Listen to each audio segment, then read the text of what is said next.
La ricerca di un'occupazione è già di per sé un vero e proprio lavoro che richiede competenze specifiche, un'ottima capacità di pianificazione e un buon livello di consapevolezza rispetto alle caratteristiche professionali e personali. Per affrontare in modo corretto ed efficace un colloquio di selezione è necessario quindi sviluppare delle specifiche competenze relazionali da armonizzare e da integrare con quelle tecniche realmente possedute. È necessario però mettere in luce quanto sia difficile, se no alle volte veramente impossibile, riuscire ad autovalutare le proprie competenze relazionali, perché la tendenza spesso è quella di sovrastimare o sottostimare il livello di queste caratteristiche. Prima del colloquio di lavoro è importante raccogliere delle informazioni che riguardano l'organizzazione, andando ad esempio a visitare il sito web o leggendo e cercando notizie che riguardano l'azienda. Adotta un approccio narrativo, cerca quindi di raccontare in modo interessante come hai affrontato e risolto ad esempio dei problemi pratici, piuttosto che limitarti a elencare le competenze possedute, tutte informazioni che si possono trarre facilmente dal tuo CV. È importante poi sapersi adattare al clima relazionale del colloquio e allo stile del tuo intervistatore, evitando quindi di utilizzare una modalità standard uguale per tutti i colloqui.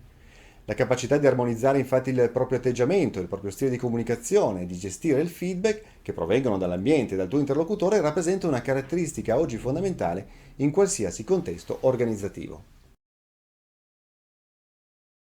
Prova a simulare un colloquio di lavoro. Questo è un ottimo modo per identificare quelle che possono essere le aree di miglioramento e analizzare gli atteggiamenti negativi che possono in qualche modo distorcere la qualità della tua presentazione. La comunicazione non verbale, questo è importante, deve essere armonizzata e adeguata con il contenuto della tua comunicazione e tutti questi aspetti possono essere migliorati attraverso, ad esempio, un percorso di coaching o utilizzando degli strumenti come la videoregistrazione. La capacità di sintesi è estremamente importante, infatti la ricerca in questo campo ha dimostrato che i candidati che parlano con fiducia, evitando le pause troppo lunghe e utilizzano un linguaggio fluente vengono valutati in modo più positivo rispetto agli altri. Spesso verso la fine del colloquio il selezionatore e gli intervistatori chiedono ai candidati se hanno qualche domanda da porre. È importante in questa fase saper formulare delle domande interessate per dimostrare di avere iniziativa e un pensiero di tipo strategico. Potreste ad esempio approfondire gli aspetti operativi dell'azienda o aspetti organizzativi, il flusso di comunicazione interna, gli obiettivi ed altri aspetti che caratterizzano proprio quell'organizzazione.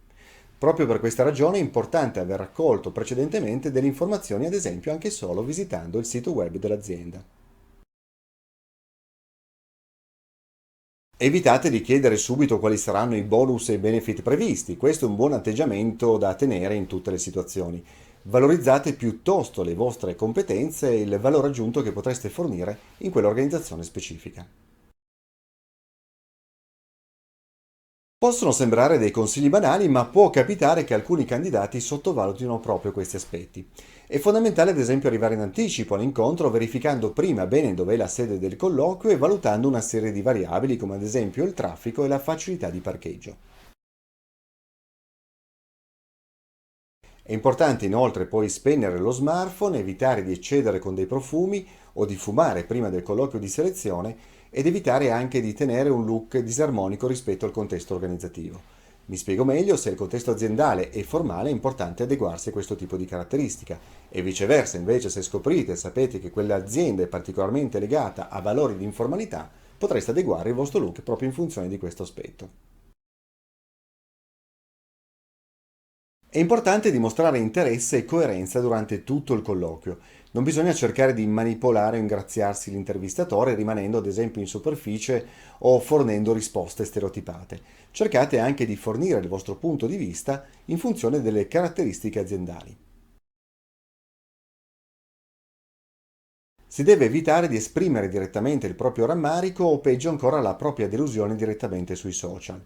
È necessario analizzare invece che cosa non ha funzionato nella vostra presentazione, prestando attenzione anche agli aspetti interni, sui quali potete in qualche modo intervenire, ed evitandosi di concentrarsi solo sugli aspetti esterni, dando magari la colpa all'azienda, all'annuncio, piuttosto che al selezionatore. Ovviamente non voglio affermare che non esistano distorsioni nel mondo aziendale e nel mondo della selezione, anzi tutt'altro, Ma la cosa importante per un candidato è quella di sviluppare una maggiore consapevolezza rispetto alle proprie caratteristiche. Non potrai infatti cambiare completamente il mondo, ma potrai trovare in qualche modo una soluzione, un adattamento e delle strategie nuove per affrontare di volta in volta le situazioni che si presenteranno. L'ideale ovviamente sarebbe che fosse il selezionatore o il datore di lavoro a fornirvi perlomeno un'indicazione rispetto alla vostra retribuzione.